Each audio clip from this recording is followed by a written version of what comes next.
Ahora sí, estamos grabando. Buenos días a todos nuevamente. Estamos en la clase número 51 de Filosofía Política y el tema de hoy que vamos a abordar a grandes rasgos es un tema que resuena bastante tanto en literatura, ¿no es cierto?, pero también en filosofía, que es analizar dos conceptos que se utilizan, ¿no es cierto?, para ejemplificar y para mostrar la construcción de sociedades, que es el de utopía y de distopía.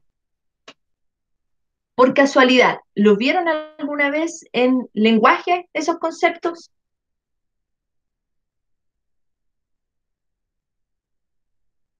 Sí, ¿no?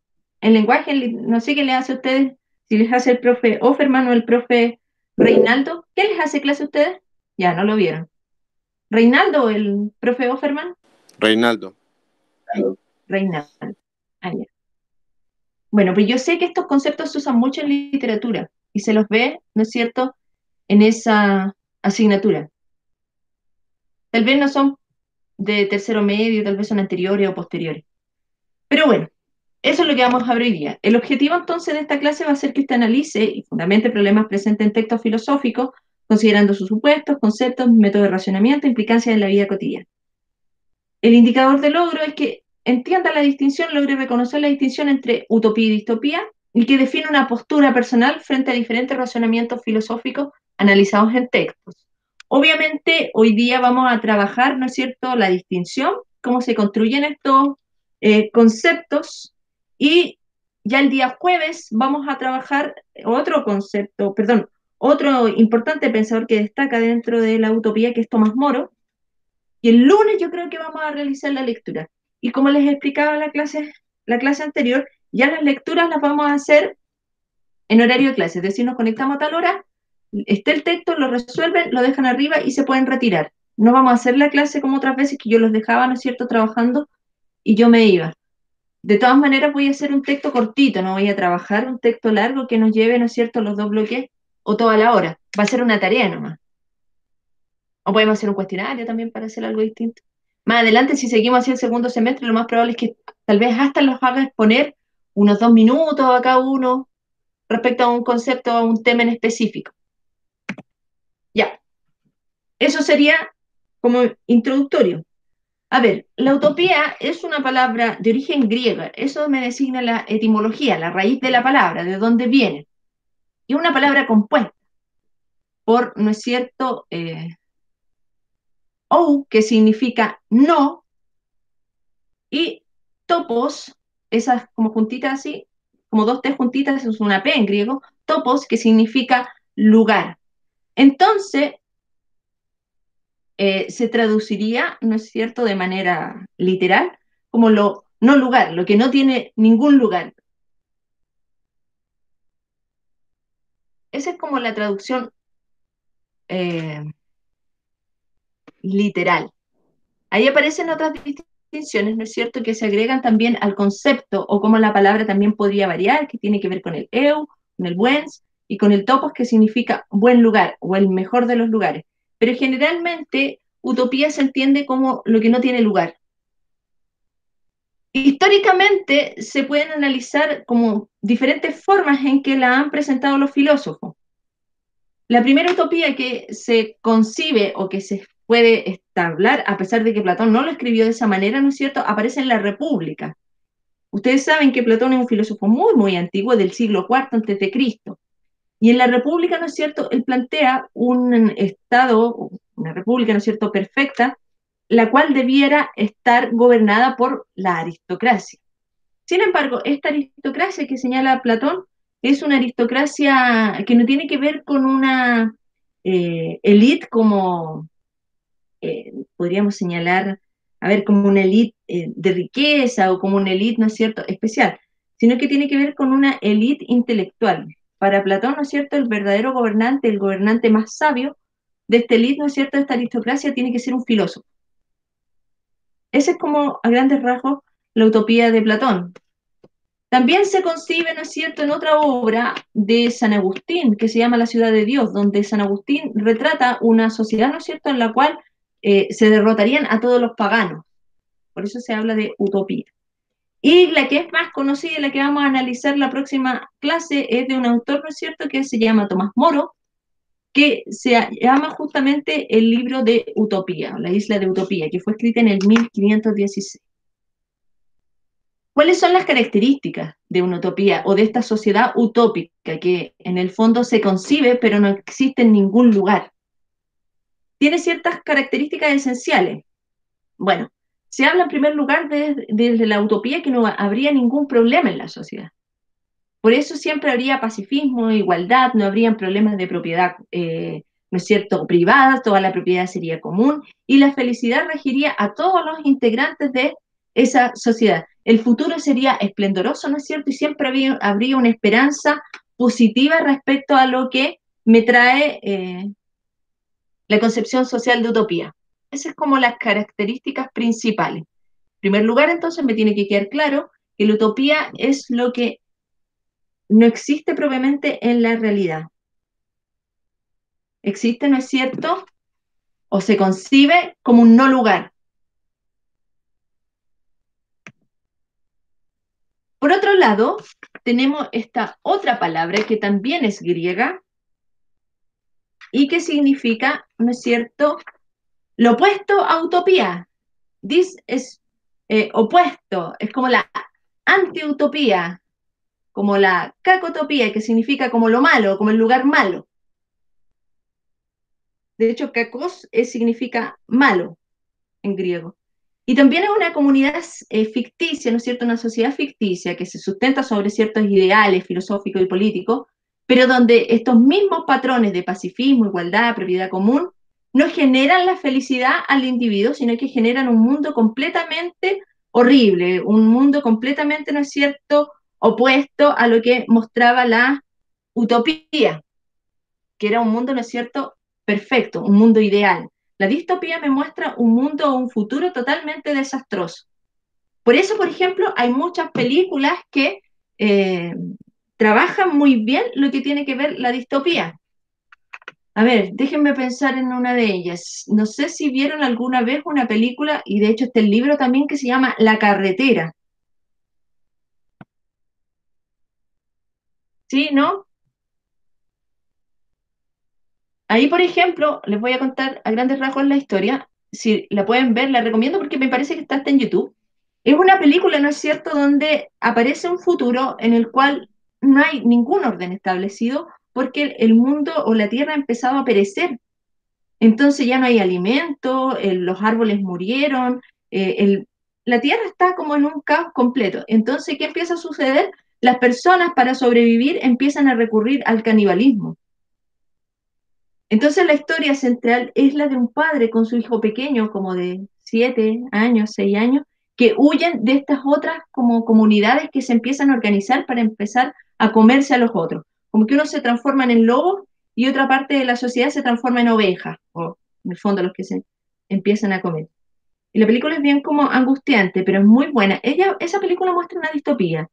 O incluso esta otra serie que, no sé cómo se llama, pero que en el futuro estaba lleno de zombies que le daban hace poco y que fue muy exitoso. ¿Qué se llama? Bueno, eso también muestra una distopía. Y así, por ejemplo, hay otras como 1984, que yo creo que tal vez vamos a ver algunas partes de esa película que es de un libro de George Orwell, que también tiene el mismo nombre, 1984. ¿Vieron eso en alguna vez en lenguaje? 1984, el libro, ¿lo leyeron?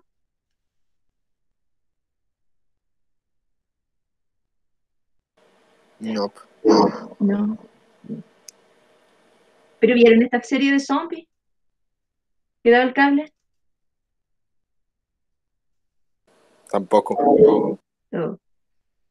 Bueno, supongo que han visto alguna película donde el futuro se muestre como caótico, horrible. Eso propiamente es una distopía, cuando la sociedad, ¿no es cierto?, está completamente desfondada.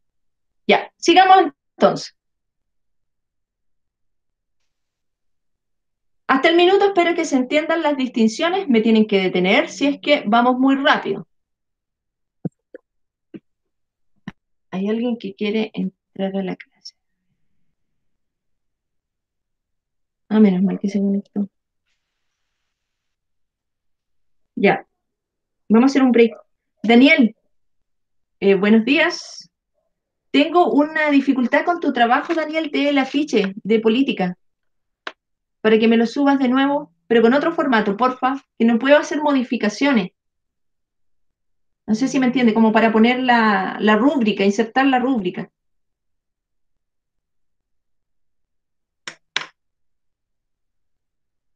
Bueno, de todas maneras les voy a mandar un mensaje porque eso no lo puedo hacer con tu trabajo hoy día. Ya, entonces, vamos a ir revisando las características que distingue una a una.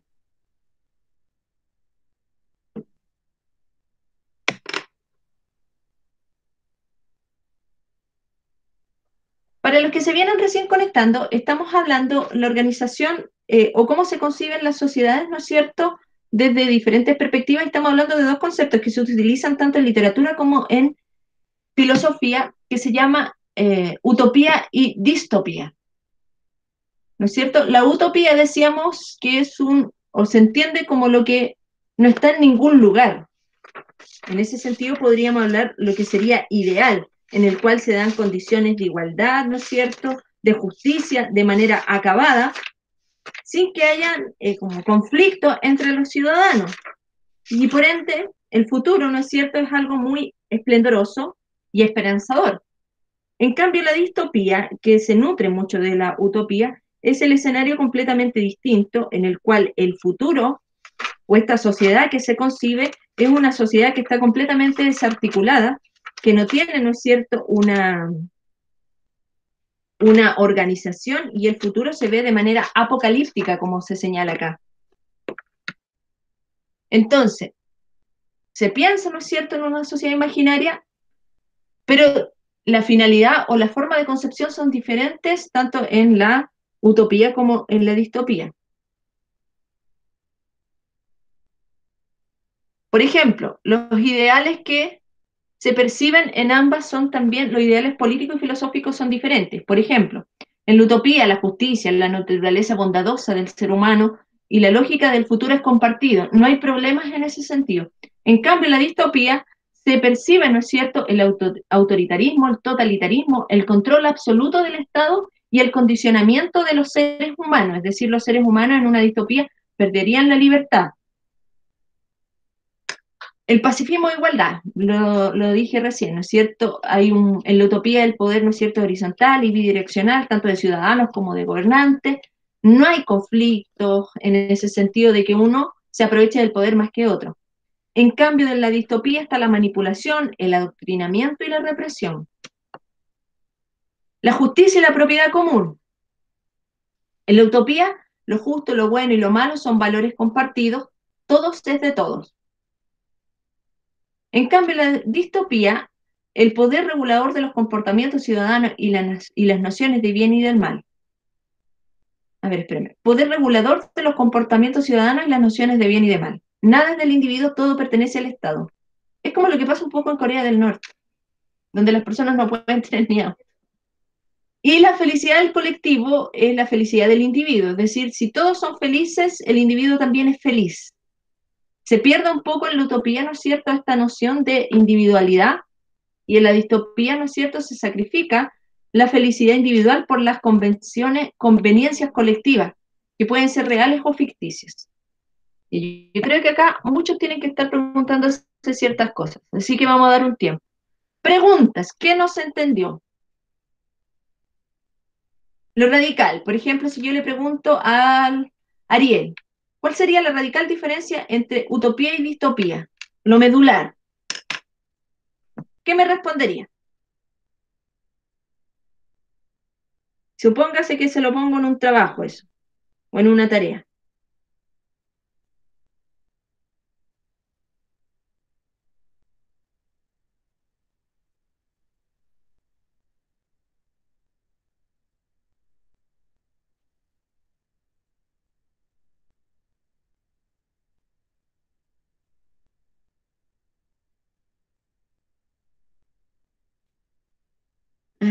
No estaba poniendo atención. Mi perro rompió el micrófono. Ya. Presta atención ahora, ¿ven? A ver, vuelvo a repetir, una utopía es una, ¿no es cierto?, construcción de una sociedad en la cual es ideal, el futuro es prometedor. En cambio, la distopía, la construcción de la sociedad es, ¿no es cierto?, completamente caótica y el futuro apocalíptico, es decir, de fin de mundo, donde se dan el totalitarismo, el autoritarismo y de los individuos pierden, ¿no es cierto?, su dignidad, su valor, y tienen que someterse a todo lo que el Estado o la autoridad que se forme diga. Así que, ojo con prestar atención. ¿Qué más puede tener una duda? A ver, ¿qué otra pregunta se me ocurre? ¿Cuál sería, por ejemplo, a ver, Daniel, cuál sería, por ejemplo, la distinción en el área, ¿no es cierto?, filosófica de utopía y distopía? Que es lo que acabo de explicar en el PPT.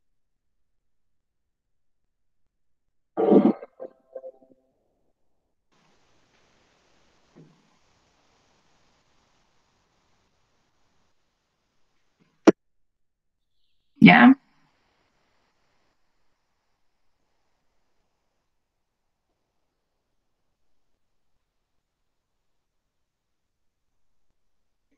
Como la idea que rige, por ejemplo, la idea de justicia, la idea, como se presenta acá, la idea del hombre.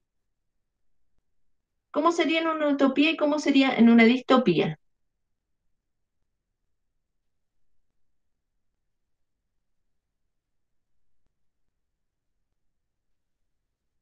Las ideas que sustentan a esta concepción de sociedad.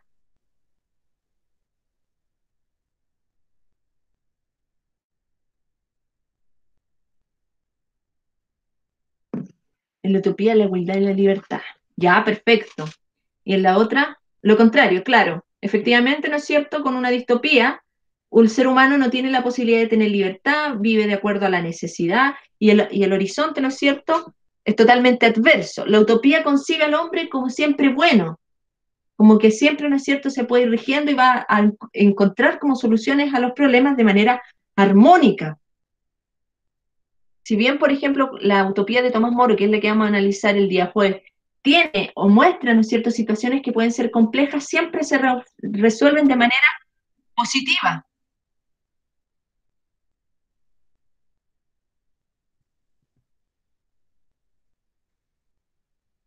Ahora bien, aquí este monito es como uno puede concebir, ¿no es cierto?, una utopía. Si ustedes se dan cuenta, la imagen es como un paraíso terrenal, donde la gente es feliz, donde todo es limpio y bla, bla, bla. En cambio, la utopía muestra esa otra imagen donde se ve un mundo en caos. ¿Qué es lo que señala acá? Las distopías, perdón, suelen ser presentadas como utopías en su visión superficial, pero a medida que los personajes se adentran en la misma, descubren que el aparente mundo utópico mantiene características ocultas propias de las distopías que resultan indispensables para su funcionamiento. Estas distopías suelen estar pensadas para advertir sobre los riesgos de la manipulación mediática o política. Ya, esto es sumamente interesante porque una sociedad yo la puedo presentar como utópica, ¿no es cierto?, como perfecta, con cierto, no es, como cierta manipulación de ideas, ¿no es cierto?, política a través de los medios de comunicación, pero en el fondo se oculta algo sumamente perverso que va a generar, ¿no es cierto?, que las personas se den cuenta después que ya han aceptado esta distopía. Eso es lo que dice ahí, lo que aparece en la presentación. Sin embargo, siempre hay que entender que la utopía no es realizable. Si bien la utopía es algo ideal, en la realidad la utopía no existe.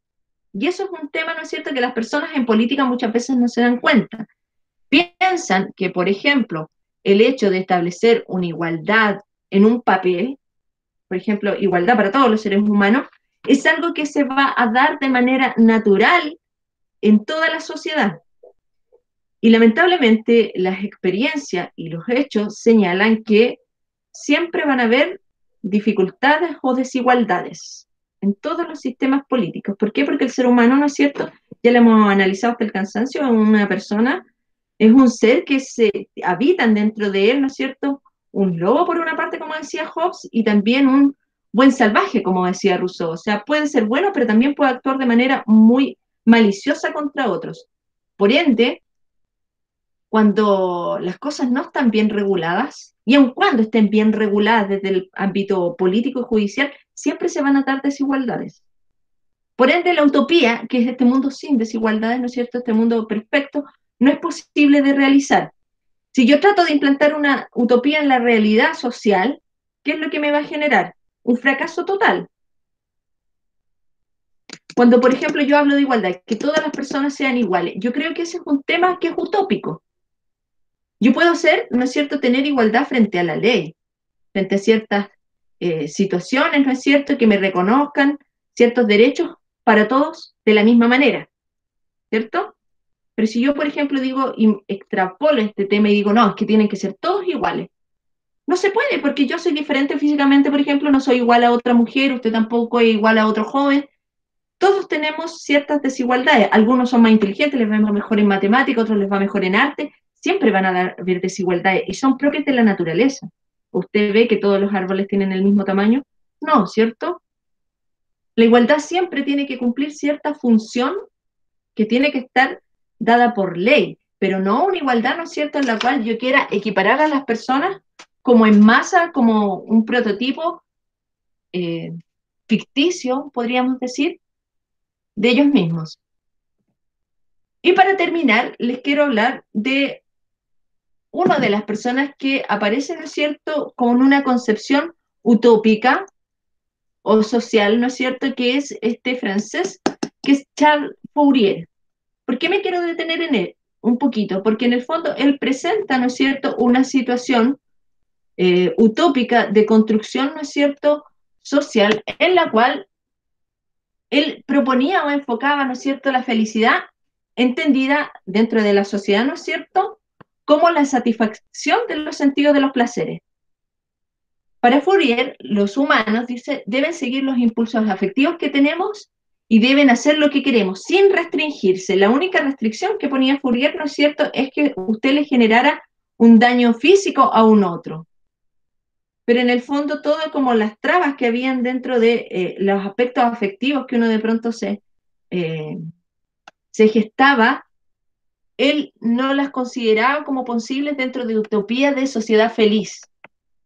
Entonces, el proyecto de él, ¿no es cierto?, es una sociedad futura en las cuales las relaciones afectivas y sexuales sean entre una o más personas, ¿no es cierto?, como que se rompa este canon de como estricto que tenemos entre pareja, una sola pareja, etcétera. Preguntas. Ese es un ejemplo, el de Charles Fourier, así como puse, de que estamos más cerca de una utopía o de una distopía. ¿Qué cree usted? Como ¿qué cree usted, Ariel? Siempre vamos a estar lejos de una utopía. Ahora, de una distopía, yo creo que hay ciertos sistemas políticos que la propician mucho más.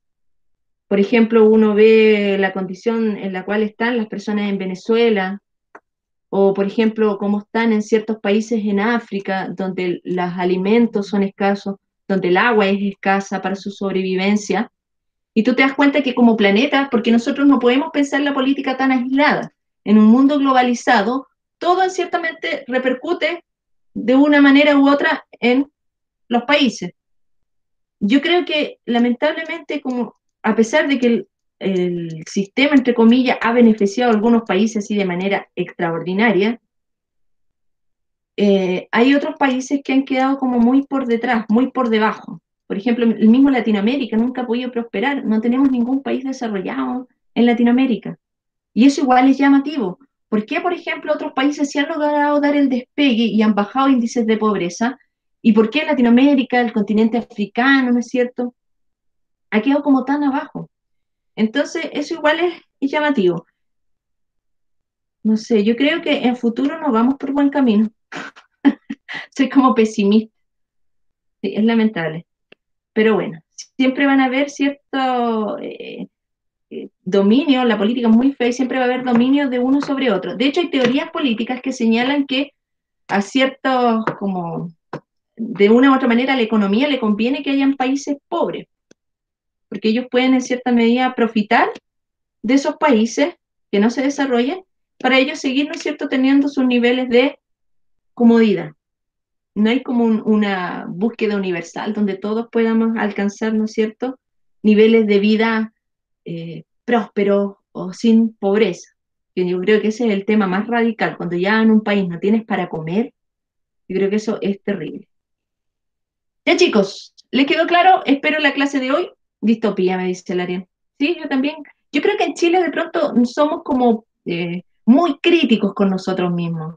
Y en ese plano yo trato de un poco alejarme y tratar, a pesar de que tengo sentimientos muy negativos, de mucho enojo respecto a ciertas políticas que encuentro totalmente injustas, también trato de darme cuenta de que, como les decía recién, hay que mirar un poco más allá de la cordillera y darnos cuenta que tal vez no estamos tan mal.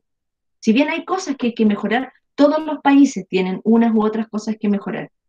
Eh, en ese sentido, creo que Chile, a pesar de todo, es un país que mantenemos ciertos goces, ciertas comodidades que tenemos que valorar, que hay que mejorar y que hay que construir cosas no, sin lugar a dudas. Pero tampoco podemos ser como tan, eh, tan drásticos en decir, no, aquí está todo mal. No, porque no está todo mal. De hecho, Chile, imagínense, es uno de los países donde hay menos pobreza en Latinoamérica. Es uno de los, creo que el país que menos pobreza tiene en Latinoamérica. Entonces eso ya es un punto a favor. A mí me encantaría que fuéramos un país desarrollado y que la gente realmente no pasara penurias económicas. Yo creo que a todo chileno le gustaría que todas las personas, los ancianos, la educación, ¿no es cierto?, se pudiese mejorar. Pero lamentablemente ha habido un proceso de estancamiento y no tenemos los mejores políticos que hay. Ojo con eso. Vuelvo a repetir, el hecho de que algo esté escrito en un papel no significa que va a cambiar la realidad. Depende mucho de la gestión política y de los políticos que tengamos al frente. Si tenemos gente en el fondo que no tiene valores o principios, siempre vamos a estar a donde mismo, porque ellos se van a llenar los bolsillos y nos van a tirar, ¿no es cierto?, para el lado. Pero ese es un comentario muy personal. Ya chicos, los dejo. El jueves vemos a Tomás Moro y el lunes hacemos una actividad. Cuídense mucho, que estén muy bien y eso. Chao, chao. Vamos a dejar de grabar, sí, siempre se me olvida apagar la cámara.